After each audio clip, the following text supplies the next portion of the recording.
भगवते वासुदेवाय। ओम नमो भगवते वासुदेवाय। नारायणं नमस्कृत्य नरं चैव नरोत्तमं देवीं सरस्वतीं व्यासं ततो जयमुदीरयेत्।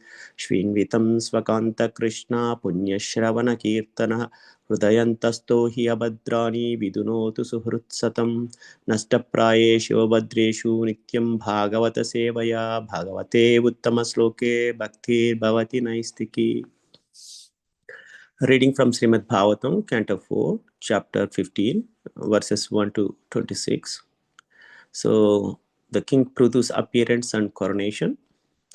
Nama Om Vishnupadaya Krishna Prasthaya Bhutale Srimati Bhakti Vedanta Swami Iti Namine Namaste Saraswati Deve Gauravani Pracharine Nirvishesha Sunyavadi Pachyatya Deshatarine Jai Sri Krishna Chaitanya Prabhu Nityananda Sri Advaita Gadadhara Sivasadi Gaura Bhaktavinda Hare Krishna Krishna Krishna Hare Hare Hare Rama, Rama Rama, Hare Hare. I would like to seek blessing from all the assembled Vaishnavas and thank you for an opportunity to purify myself. Please forgive me for any shortcomings. So we are in the fourth canto, the creation of the fourth order, and the chapter 15th. And yesterday, Rajesh Prabhu gave summary of chapter 14, the story of King Veena. Just to give a quick recap, King Veena was very cruel towards his civilians and disrespected the Shastras by stating that he is Yagna Purusha and all offerings should go to him. He further called out the Brahmanas, sages, and priests are not knowledgeable about this fact. This led to the sages very angry, and finally they killed Veena without using any weapon by high sound vibrations. Veena's mother, Sunita, became very aggrieved because of her son's death and preserved the body. Since the king is dead and there is no protector in the world, the kingdom became shelter for miscreants, thieves, and rogues who were plundering the citizens. Then the sages decided to bring the descendant of the family of the saintly king Anga and thus churned the thighs of the dead body of the king Veena with a great force and according to a specific method, and this resulted in Bahuka born and took all the resultant sinful actions of Veena, and from his Nashida class was born, and these are emerged like a stealing, plundering, and hindering people. So coming to the chapter 15th, King Prudu's appearance and coronation, and it has 26 verses. First verse talks about the narration of Maitreya Muni to Vidura that the sages then churned the two hands of Veena dead body, and as a result, a male and female couple came out of his arms. The second verse talks about how the sages are pleased by seeing the birth of good-looking male and female personalities.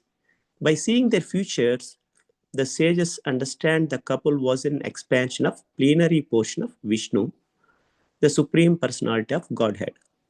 This expansion, of course, was not Vishnu Tattva, but a specifically empowered expansion of Lord Vishnu known as Avesha. Here we need to understand one thing. Sages first extracted all the bad from the dead body of Veena willingly to get a purified product at a later stage. This applies to us as well. As long as we carry greed, lust, and envy, there won't be any good coming out from us in terms of spiritual progress. Once we extract out all of our bad qualities, then we can see the difference in our spiritual progress. Imagine if a dead body produced such a great outcome when it got purified, and what a living body can bring when it got completely purified. And coming to the third verse gives about the understanding of the sages on newborn couple. The male is a plenary expansion of the power of the Lord Vishnu, who maintains the entire universe And the female is a plenary expansion of the goddess of fortune, who is never separated from the Lord. Here, Prabhupada talks about how the Lord Narayana and goddess of fortune coexist and not separable, and how you have to worship the divine couple. One should always worship Lord Hari and goddess of fortune in a submissive mood to engage them in their service. So those who are very rich and have taken forth of goddess of fortune in this world must engage their money in the service of the Lord. In this way, they can continue in their opulent position without disturbance, as said by Prabhupada. So, in the fourth verse, it talks about the future glories or greatness of the male boy. His name is going to be a Prudu, and he will be the first and the best among the kings. He is a partial incarnation of the plenary expansion of the Lord.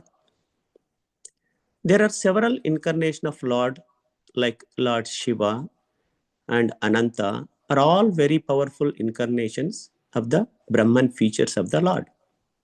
Similarly, Sachipati or Indra, the king of heaven, is an incarnation of the lusty features of the Lord. Aniruddha is an incarnation of the Lord's mind. Similarly, King Prithu is an incarnation of the ruling force of the Lord. Fifth verse talks about the features of the female girl. She has such a beautiful teeth and beautiful qualities that she will actually beautify the ornament she wears. Her name will be Arsi. In the future, she will accept the King Prithu as her husband. Coming to the sixth verse, it also further explains about the couple and their partial incarnations and tattvas. Any living entity are classified among the Shakti tattvas. Such incarnations empowered for specific purposes are known as Shaktavesha avatars. King Prithu was such a Shaktavesha avatara of the Lord. Similarly, Arsi, King Prithu's wife, was a Shaktavesha avatara of the goddess of fortune. The seventh verse talks about the global welcoming of the divine couple by different personalities like Brahmanas, Gandharvas, Siddhas, and damsels. Brahmanas highly praised and glorified the King Prithu, and the best singers of Gandharva Loka chanted his glories. The inhabitants of Siddhaloka showered flowers, and the beautiful woman in the heavenly planet danced in ecstasy. So, and the eighth verse also further talks about welcoming by different instruments, conch shells, bugles, drums, and kettle drums vibrated in outer space. Great sages, forefathers, and personalities from the heavenly planets all came to Earth from various planetary systems. Ninth and 10th verse talks about the Brahma and demigods' arrival to the birth ceremony and the predictions of Brahma. So, seeing the lines of Lord Vishnu palm on King Prithu's right hand and impressions of the lotus flowers on the soles of his feet, Lord Brahma could understand that the King Prithu was a partial representation of the Supreme Personality of Godhead. It is also stated that one whose palm bears the signs of a disc as well as other such lines should be considered a partial representation or incarnation of the Supreme Lord. Here, Prabhupada clearly states that before accepting someone as an incarnation of God, one should verify his identity according to the symptoms mentioned in the Shastras. Without these symptoms, the pretender is subject to be killed by authorities for pretending to be an incarnation of God. So nowadays we see so many self-made gods whose business is to cheat the innocent public. And we should be always cautious and also help other innocent people not to fall into their traps. And we should preach Krishna consciousness to elevate them. And the verse 11 talks about the Prithu Maharaj's coronation. The learned Brahmanas who were very attached to the Vedic ritualistic ceremonies then arranged for the king's coronation. People from all directions collected all the different paraphernalia for the ceremony. And the verse 12 talks about the gifts offered by different living and non-living beings for the king. All the rivers, seas, hills, mountains, serpents, cows, birds, animals, heavenly planets, the earthly planet, and all other living entities collected various presentations according to their ability. And verse 13 talks about king and queen dresses and ornaments used during the coronation process. The great King Prithu exquisitely dressed with garments and ornaments, was coronated and placed on the throne. The king and his wife, Arsi, who was also extinguishedly ornamented, appeared exactly like fire. And verse 14 to 20 talks about the individual gifts offered by different great personalities like Kuvera, Varuna, Brahma, Lord Shiva, and others. So we will look into the list who gave what here. Kuvera presented the great king Prithu with a golden throne. The demigod Varuna presented him with an umbrella that constantly sprayed fine particles of water and was as brilliant as the moon.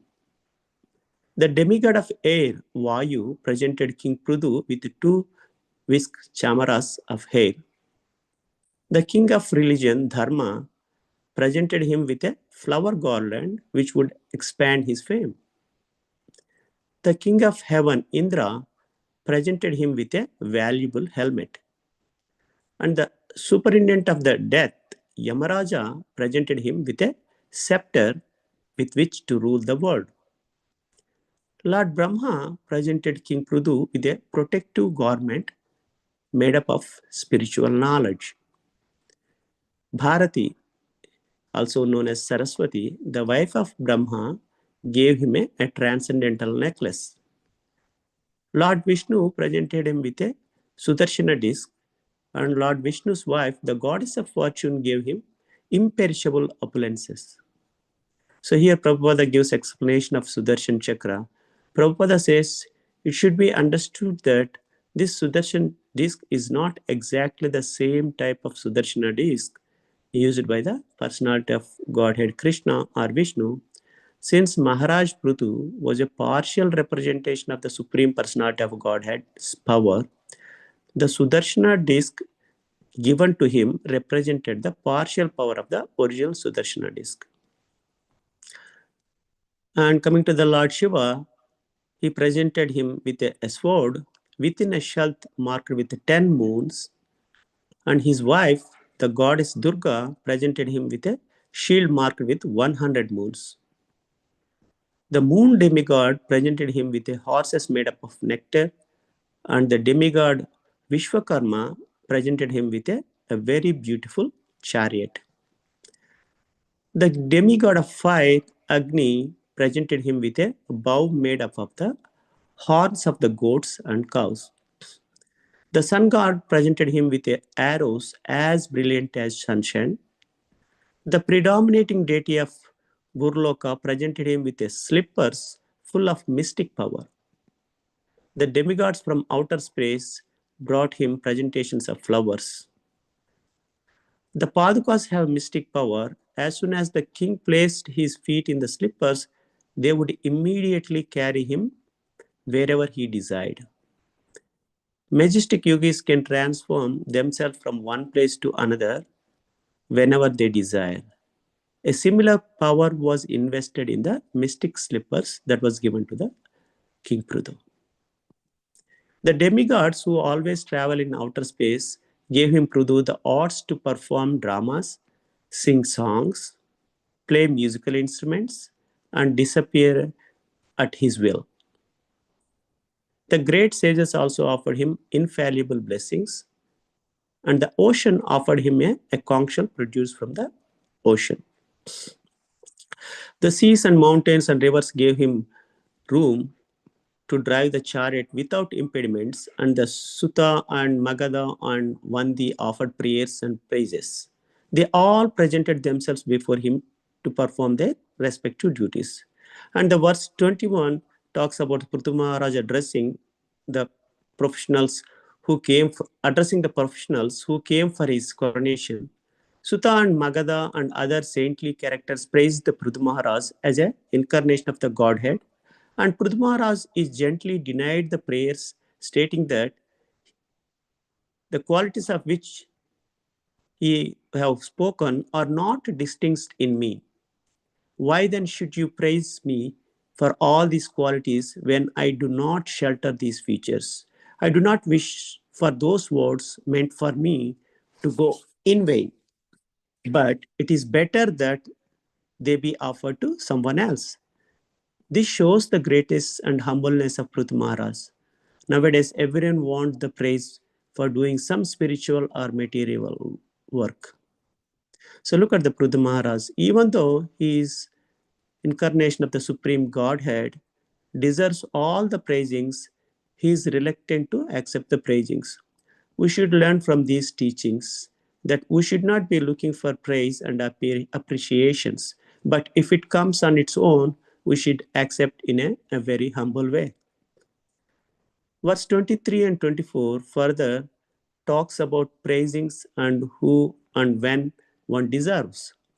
Prithu Maharaj is saying, O gentle reciters, offer such prayers in due course of time, when the qualities of which you have spoken actually manifest themselves in me. Although Purdu Maharaj was factually an incarnation of the Supreme Personality of Godhead, he rejected those praises because the qualities of the Supreme Person were not yet manifest in him. He wanted to stress that one who does not actually possess these qualities should not try to engage his followers and devotees in offering him glory for them, even though these qualities might be manifest in the future. If a man who does not factually possess the attributes of a great personality engages his followers in praising him with the exception that such attributes will develop in the future, that sort of praise is actually an insult. And in the last two verses, 25th and 26th verses, Prithmara is saying that a person who is very famous and powerful does not like to hear himself praised, and also states that I am not very famous for my personal activities because I have not done anything praiseworthy you could glorify. Therefore, how could I engage you in praising my activities exactly like children? So, these are the summaries from these verses. And in summary, brilliant glowing male and female babies were born from the churning of the hands of dead body of King Veena. Demigods welcome the newborn babies and names them as Prudu and Arsi. Based on horoscope and palm reading, they confirm that newborn babies are none other than Lord Narayana and Goddess of Fortune. Later, they arrange the coronation and offer several gifts. Sutta and Magadha offer prayers and praises. And Prithu Maharaj was cautious in accepting these prayers, stating that he did not display godly qualities or acts and asked not to praise him or anyone until they actually display those qualities.